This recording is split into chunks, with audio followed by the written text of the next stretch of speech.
All right, Brian, let's get a quick audio test from you that I can hear you. Mic check. Good. Check, Okay. check. So just a quick pick up where we left off. So one of the things we did not get the chance to discuss is how this ended for much of the team, or both parts of the team. So if you could just walk us through that. So 3 team members, who they were, and they left with the Portuguese search and rescue helicopter, and then what went down for the rest of the folks. Yeah, so the hoisting evolutions with 751st, the guys who ended up going up on the hoist, obviously the 2 patients and then some equipment went up, and then the other 3 evolutions or iterations of hoist were Senior Airman Mike Hartman, Master Sergeant Jed Smith, and Major Marty Vieira. So they continued care and flew with the helicopters back to Portugal, or one of the islands in the Azores, Portuguese islands in the Azores. And from that point, now you have 4 individuals or team members, or 4 of the team complement more or less, that are now still on the Tamar. And we're heading towards the Azores, but we've got about 2 days left on the boat. And it was nice because we had a little bit of time to decompress, get our gear together, reconstitute everything. But you fast forward 2 days, and now we're pretty much we're ready to get off of the Tamar and get on solid ground, because we've been rocking on a boat for more or less 4 days now. And so Portuguese, we get up to the port, and we can't actually go into the port because it's called, I can't remember what the name of the girth of the boat is called. It has an actual name, but it's too deep, more or less, for us to go into the port. So a tugboat comes out, and that's our exfil plan to get onto this island. And so the tugboat comes out. They hook up their line, their painter's line on the front of their tug vessel to the starboard side or the right side of the Tamar, and they start letting out line to be able to move back safely, and for us to lower our gear off of the hoist. So they're backing up to be able to make it back to the hoist. And as that's happening, we see them stop, probably about 10 feet short of where they would be able to safely lower equipment. And they realize that they've run out of line or rope for their tugboat. And so the whole time this is happening, the 2 boats are kind of crashing against each other, smashing, smash. And I think they were starting to take on some damage on their fenders on the side of their tugboat. But they continue to work through it, and they disconnect that line, and then they move it back further. But when they move it back further, they actually create a little bend in the rope. And when I say little bend, I mean 90-degree bend in the rope. So they run it off of the front, and then they run it back through one of their side eyelets, and now back up to the Tamar again to connect it.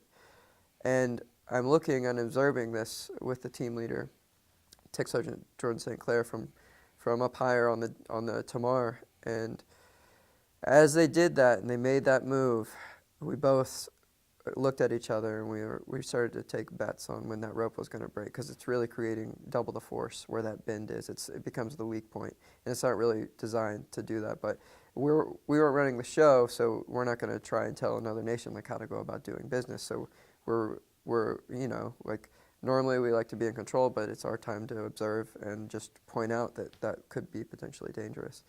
But not necessarily say anything, because we've never worked with these guys, and we don't want to get in their business. If that's how they want to run it, then we're going to let them run it. So they start now moving back, and sure enough, the swell's happening, and it starts pulling on the rope, and we see a strand break, and I had said that I think it's going to break in 3 pulls from that point, and Jordan says 2, and sure enough, it broke on 2. And as that is happening, or as that rope breaks, it just explodes. They're connecting a stern line just to make sure the boat stays close, but nobody else notices except for Jordan and I sitting up top. So now we have to say something, because it's unsafe. So we call to everybody stop, and we relay to them your rope is broken up front. And so now the tugboat moves off to the side. they disconnect that stern line and they move off to the side. And at this point, I call this the day of false summits because the radio call that came shortly after that, because we were all the 4 members that were trying to get off. As the sun's kind of the sun's getting low in the sky at this point, the tugboat calls and says, we've got a fender broken and the damage that we've taken, like we're not going to be able to do this right now. And they tell us they're not able to do night operations and they have to go back to the port and fix their tugboat.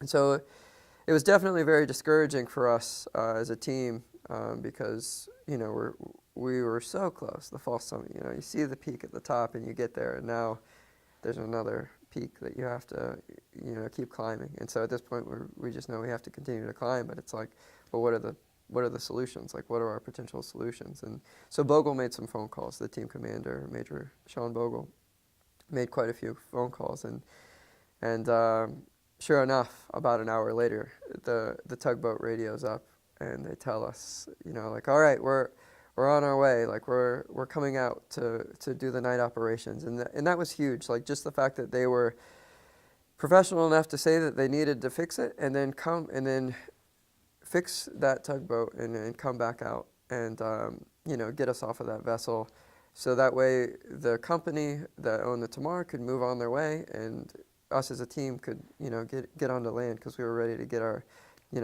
feet back on solid ground. So now comes the piece of getting our equipment down. So we had already done the rehearsal, so these guys knew where they needed to hook up. They hooked up appropriately, and they lowered all the equipment down as needed. There was a little bit of shaky moments and all of that, but all of the equipment got safely down. And then at that point, we were like, a breath of fresh air. Like, all right, all our equipment's down.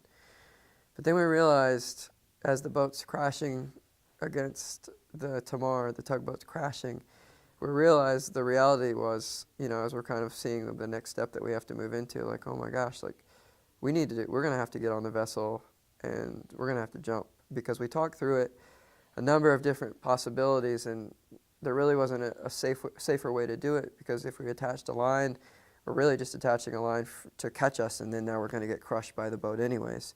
So we just all looked at each other and we asked, everybody looked and said, like, are you guys comfortable with this? And we're all like, yeah, just don't make a mistake, because you've got a 10-foot swell, you've got a tugboat that's now crashing, in its timing. And as this is happening, before I even went, I was the first one to make the leap, more or less. The line of demarcation for where's too far is very well known to the team, because the ladder, as the boat's doing that rock and hitting, it actually cuts off the lower section of the ladder. Like, as it crashes against the Tamar, as the two crash against each other, that ladder just falls into the ocean, into the depths of the ocean. And so we had a line, and we all kind of joked to each other, because for whatever reason, even when we're in these moments of like risk, we're still able to stay calm enough and be like, we're really just climbing down a ladder, and we're just making a jump from the Tamar to the tugboat. So you tell yourself, like, yeah, this is high consequence, but you just don't make a mistake. Like, stay focused on each individual movement, and you make that leap from the Tamar to the tugboat safely. And sure enough, so Jordan's holding me, and I'm watching it, timing it, and I make my leap, and I make it over to the tugboat. And I'm like, okay, deep breath, and then I like look back up, and I see the other 3 team members like separated by this void that keeps happening, and I'm like, oh, we're not out of it yet. Like, I got 3 more guys, I got to make it on here safely. So now, and it's out of my control now. So I'm just like, don't mess this up, guys. And so Jordan makes it safely. Blom makes it safely. Senior Master Sergeant Eric Blom. And then now you got Major Bogle, Major Sean Bogle. He's the last man. And it was funny because everybody had a safety man prior to that holding them.